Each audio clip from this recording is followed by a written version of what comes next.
Hello, everyone. Welcome to today's episode on empathy and emotional intelligence. This episode is based on one of the chapters in my book, Leadership Gems for Women 30 Characteristics of Very Successful Women. And this is actually based on chapter 16 in the book, where I talk about being understanding, right? And that is the empathy that we must have as a leader. Now, before we dig too deep into this topic, I have to always start this by saying there's a difference between empathy and sympathy. Empathy is understanding the other person's perspective, even if you don't necessarily agree with it. And that is a critical key, the difference between empathy and sympathy. Sympathy is sympathizing with that other person, understanding with them and agreeing with them, seeing their perspective and feeling that situation in a similar way that they do, right? Having sympathy, being in agreement with them. Empathy is understanding, but not necessarily agreeing with them. Empathy is choosing to see something from the other person's perspective. Sympathy is the inclination to feel the same thing, and that's a very key difference. Leaders have to be able to empathize, but there are times when they don't need to sympathize, right? And that's a critical difference. So, one of our one of our greatest assets is our ability to understand others through empathic listening. Because when others feel understood, they're more open to our influence. And so being able to tap into that empathy is one of the key things for emotional intelligence, knowing when, as a leader, I need to empathize with that other person so that I make sure, number one, that I do understand them, but also, perhaps even more important, making sure that they feel like I understand them. Because until they feel like I understand them, they really aren't going to appreciate any other position. Empathic listening is probably one of the most difficult skills as a leader. It was interesting because Mac and I we were up in um, oh goodness, we've been in several places. We've been in Minnesota the last couple of weeks. We've been in New York, and as I record this, we're getting ready to head to Seattle and then Vancouver to speak up there. But one of the conversations we had recently in the last few weeks with one of the leaders, where we, spoke on leadership and did a session for a group, one of the leaders asked about empathic listening. And this person was quite upfront and saying, "Hey, listening is not a great skill for me as a leader." And it's true that most of us at some point or another struggle. And, I had to teach, and talk about that a little bit and just say, what, listening it's difficult for all of us, right? True empathic listening is a difficult skill because truly listening to someone to understand them requires our complete 100% undivided attention. And if you've ever tried to sit down and direct your thoughts for any length of time from 30 seconds to 30 minutes, you know that your brain is very gifted at going other directions. If you've ever tried to meditate, for example, this is always an interesting experiment. If you try to sit down and just meditate and just focus your thoughts on your breathing or, mental imagery, or if you've ever really just tried to clear your thoughts and not think, you realize how hard it is just to control that one organ sitting inside our skull. It goes a million different directions, and that's natural. So as we're listening to someone, there are different levels of listening, right? Different depths of listening. You might be listening to someone, but in the back of your mind, you're thinking about your feet hurt, for example. You wore the wrong pair of shoes and you're standing there listening and having a conversation with someone, but the whole time, the back of your brain, you're like, I cannot wait to get home and take these shoes off. Or you're thinking about your grocery list. And as you start thinking, well, I need to remember to pick up ketchup, and I need to, do I have enough mustard? I need to check the mustard before I go to the grocery store, and in the back of your brain, you're running through your grocery list, but you're not truly focused on complete listening if you're thinking about something else. And yet it's a difficult skill to harness those thoughts and really dial in our attention 100% to the person that's talking and listening with the intent to understand them, not the intent to reply to them. And that is a critical difference. Have you ever been talking with someone and, for example, they talk about their recent vacation to the beach? And, maybe they give you a 30-second overview.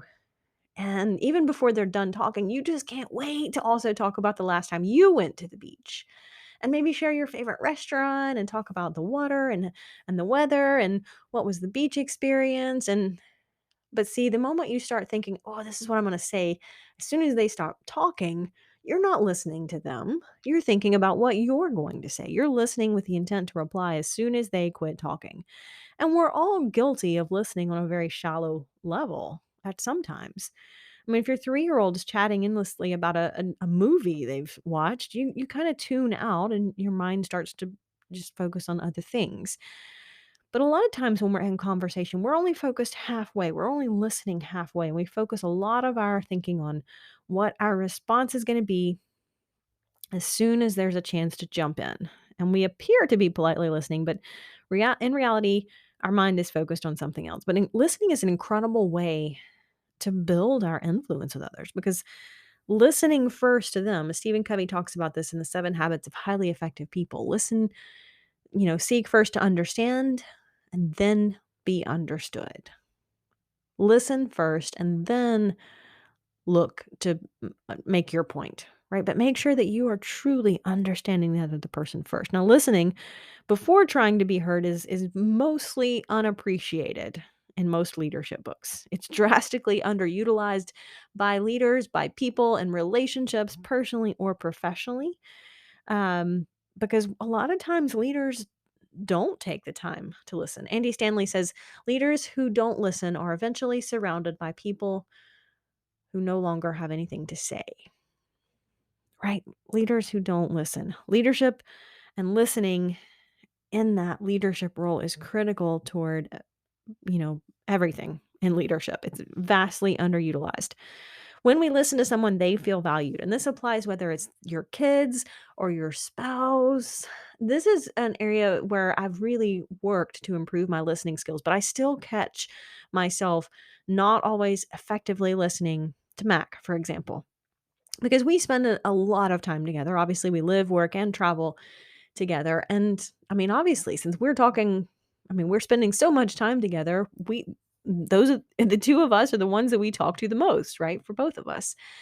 And the key thing comes into because we spend so much time together, because we spend so much time talking or listening to each other, it's very easy to listen at a different level and not really deeply listening to that other person. So I catch myself having to just remember to focus my attention, to drop what I'm doing, to stop, to put the cell phone down and direct my attention, direct my physical, turn my body and give him eye contact while I'm listening to him. And so I've gotten a lot better at it, still working at it, but I'll catch myself, particularly if I'm maybe we're in the car driving and I'm working on social media or catching up on LinkedIn or something as we're driving, and Mac will start to talk and I have to just really consciously focus and put the phone down and direct my attention toward him.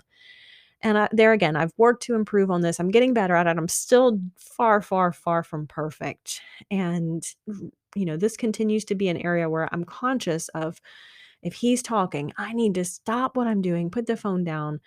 That post can wait, that comment can wait, whatever I was doing can wait. I need to just be conscious of focusing my attention and truly listening to him.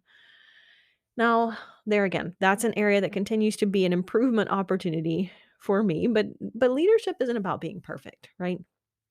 It's realizing that we're not perfect, but we can get better. So, when you are listening to someone, they feel valued. You're gaining credibility, you're gaining influence, you're building a stronger relationship.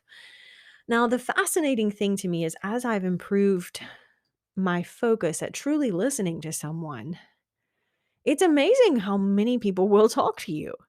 And I mean, the cashier at the grocery store, if you start a conversation with a comment or something, but really listen to the answer they give you, the response they give you, and instead of just replying back, make sure that you're reflecting understanding and empathy. If they say, "Well, gosh, it's been a very busy day," instead of saying, "Well, my day was busy too," maybe you say, "Wow, has that really helped the time go by for you?" Or, something to reflect the depth of what they're trying to communicate. Instead of replying back something focused about you, it's something focused about them. And that communicates subconsciously that you are truly listening to them. You're not just here to talk about your day. You're actually empathizing with the fact that they had a busy day, right? Wow, has that made the time go by? Or maybe you're pretty tired because you were super busy today, right? Just whatever it is. But this works with people at any interaction. Your server at a restaurant, this works with your team members.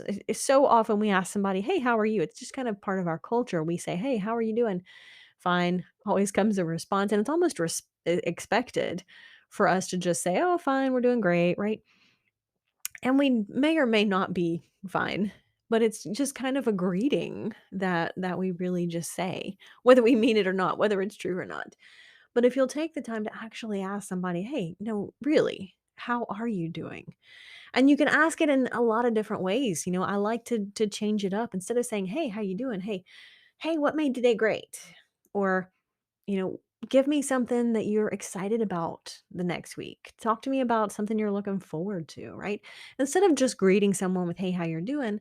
Get out of the box, get out of the routine, and actually listen to the response to what they share. So that's a key point, that empathy and taking the time.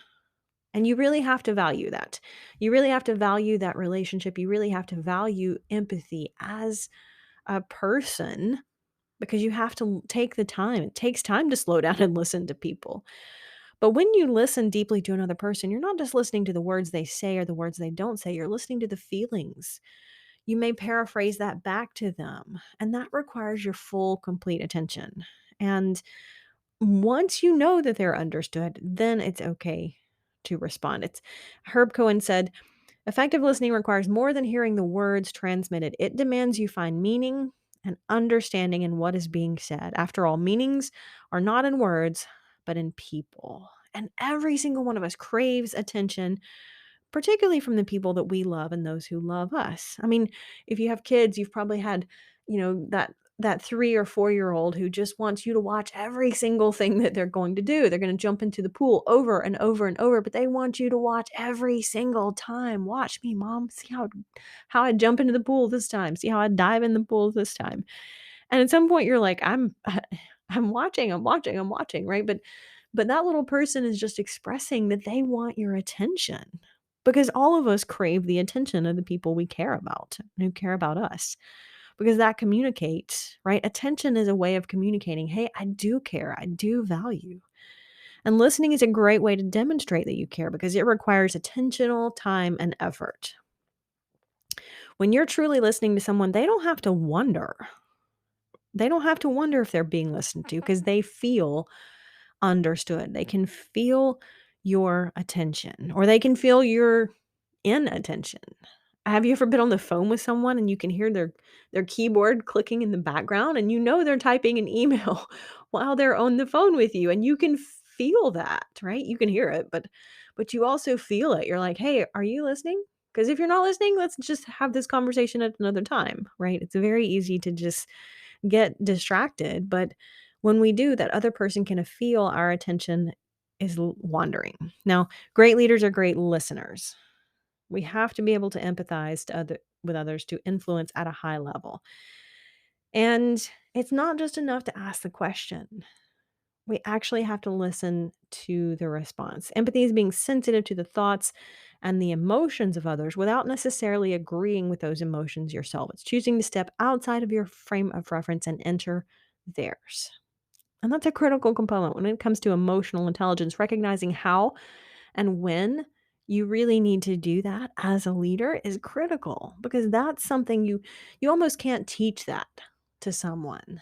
And that's part of leadership that you can't just read about in a book and understand it. You actually have to do it. And so realizing that when it's critical for you as a leader to step back and empathize instead of sympathize, when you need to, right? When you need to slow down from the distractions and dial your attention into somebody as a leader. That's a key part of influence, is recognizing the signs that say, "Hey, they need your time and attention at a deep level right now." For whatever, maybe they're going through a tough time, and they need you to stop what you're doing and really, really listen to them. It's probably even more crucial when it's a subject that is sensitive or highly emotional, when there is conflicting opinions, different perspectives, right? Anytime those things are present in the situation, then it becomes even more critical to slow down and make sure you are empathizing with the other person and make sure that they feel like you're empathizing with them, because that's when you can resolve the conflict, resolve the situation, or work to improve it. Until next time.